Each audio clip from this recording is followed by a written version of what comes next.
Welcome to ARC Storytime. We hope to bring a new cornerstone in the world of audio story and the collective imaginary. Hope you enjoy our story.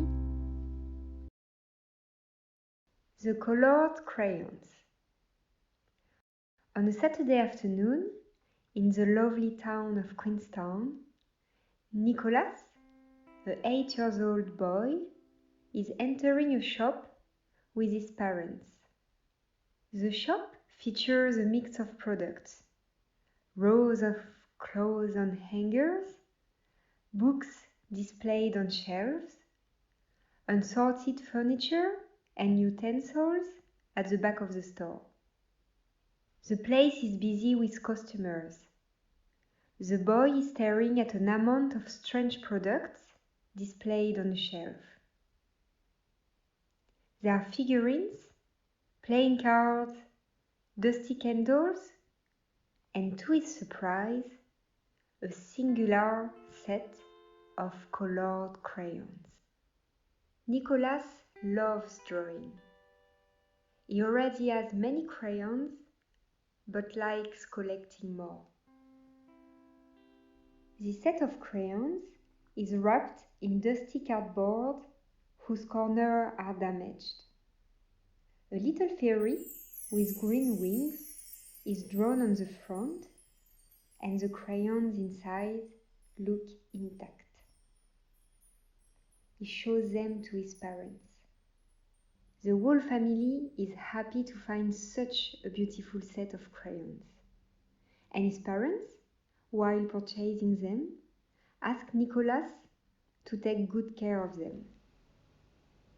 It is 8 p.m. on the following Monday. Nicolas is getting ready to go to bed. Outside, the setting sun projects his golden light to the angle of his bedroom's door. Birds are chirping, and some voices resonate in the neighborhood. As he finishes packing up his school bag, Nicolas realizes that his new colored crayons are missing. He feels sad because the crayons are new to him and he doesn't want to upset his parents. He recollects that he did stop at the front lake earlier to show his crayons to a friend. The lake is a few blocks away from his house. He decides to wait for his parents to go to sleep and then plans to go back to the lake to look for them. 1 hour later, Nicolas is on his way. Everything is now quiet outside. Nicolas cannot see any neighbors walking their dogs any longer, nor any active person running or cycling on the sidewalk. It is dark and the clear sky is shining due to the stars. Nicolas decides to get done with this quickly and starts walking towards the lake where he stopped by today. As he approaches the lake, he can sense that something is different that night. The sand grains covering the beach are shining golden.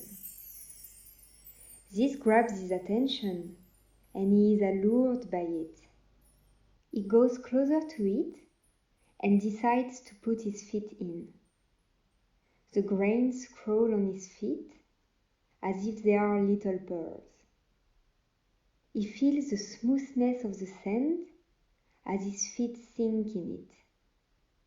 It appears to him that he will get stuck.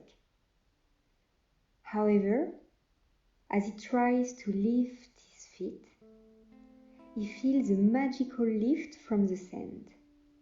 It's almost like being pushed in the air. Nicolas is amused and confused. He tries to figure out what it is by taking a few more steps.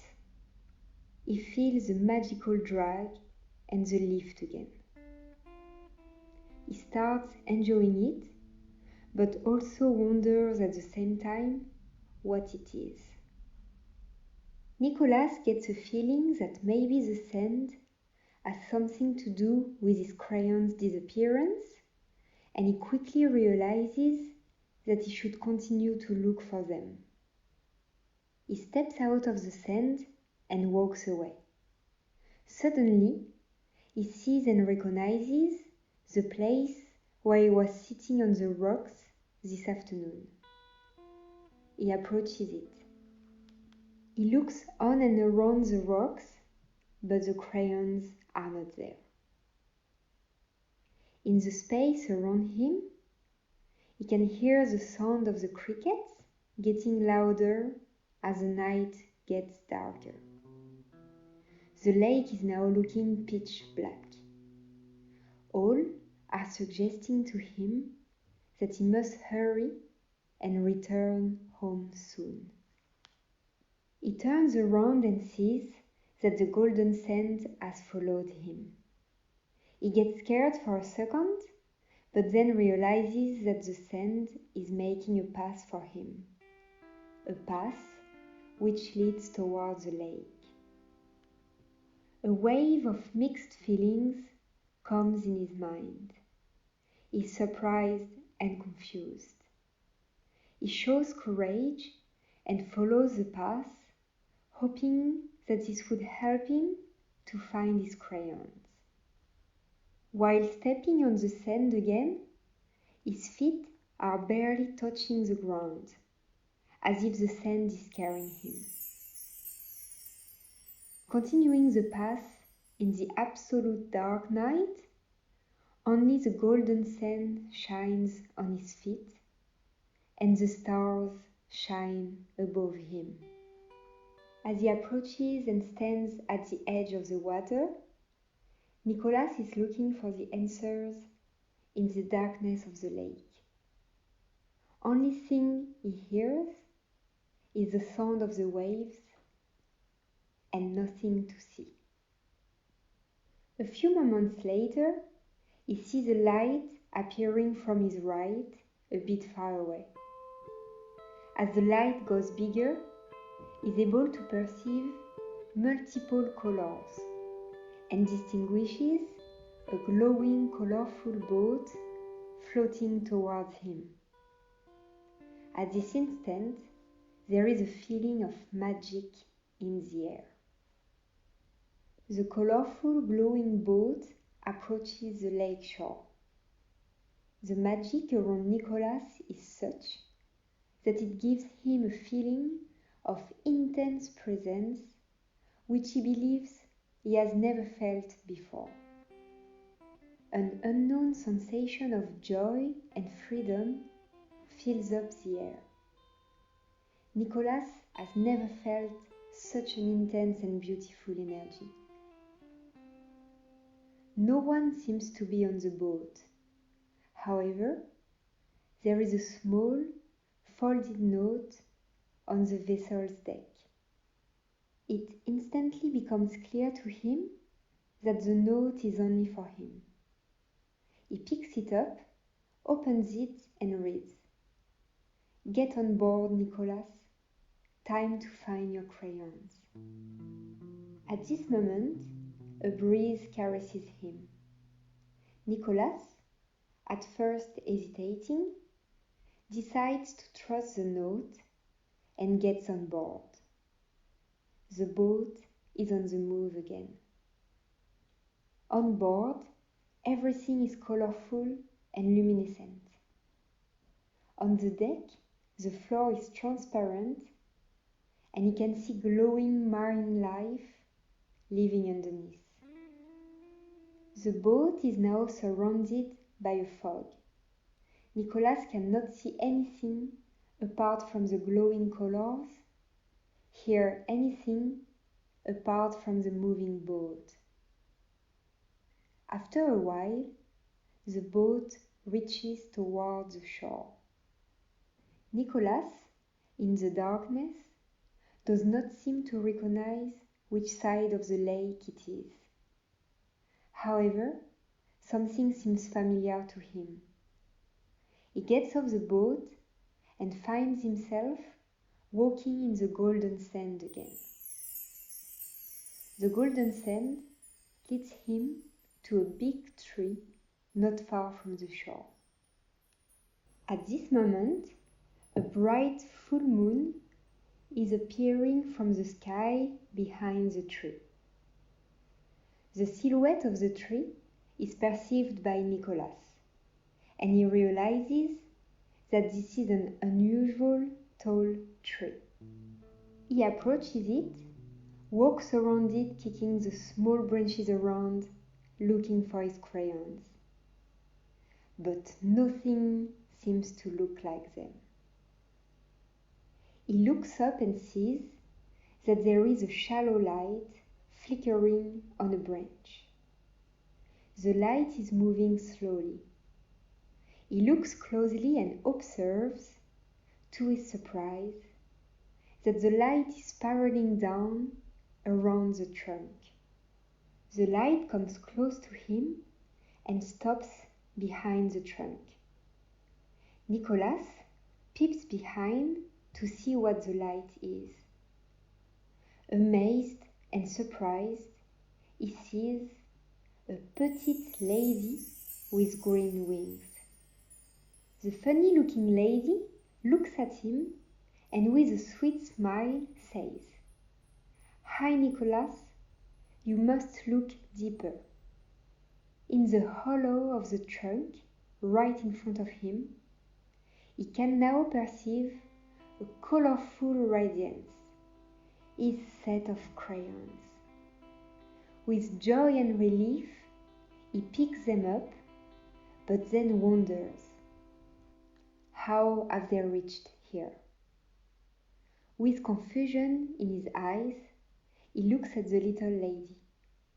This one, who seems to be a fairy, comes in front of the tree and says, "You must be wondering how they've come so far, right?" It now clicks to Nicolas, who instantly knows that he was looking at the right place earlier and that the fairy must have something to do with it. The little fairy starts her story, a sense of regret in her voice. "Many years ago," she starts, "I made the crayons with my magic, but one day, unfortunately, I lost them due to my carelessness. A boy like you found them and kept them with him.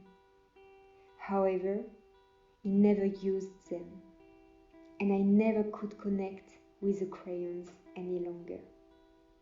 She continues, "I remained tied to my tree, waiting and waiting.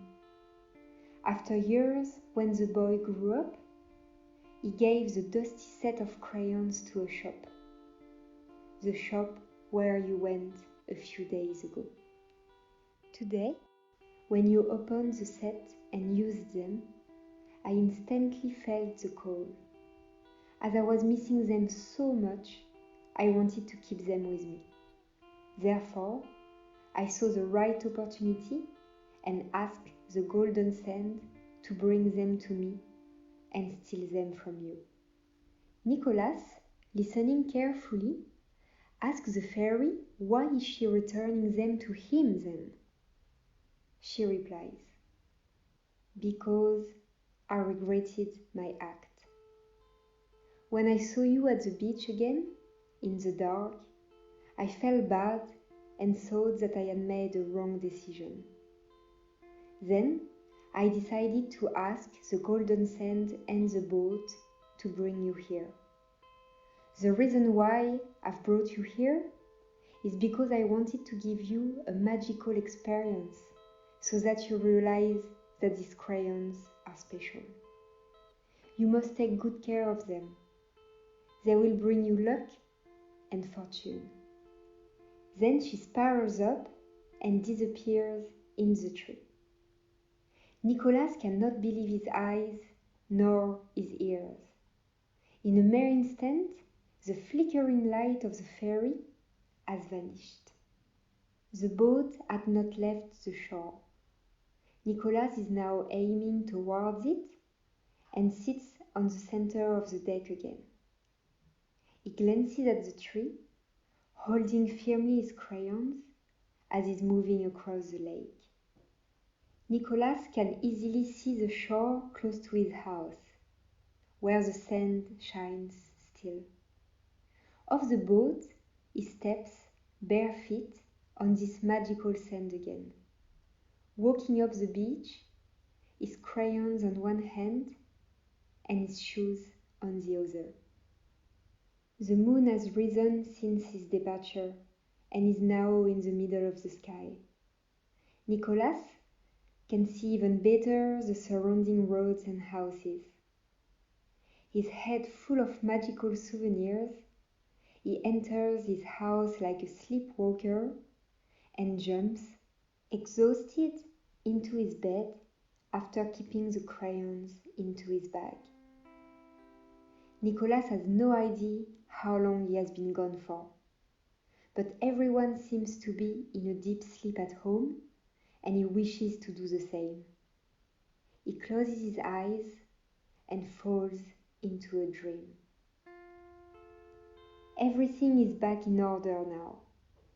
The bedroom is now bathed in the moonlight, which enters through the shutters. Nicolas is wrapped in his duvet so well that his head and body are not visible. Only his feet come out of it, and on his feet the grains of the golden sand still shine.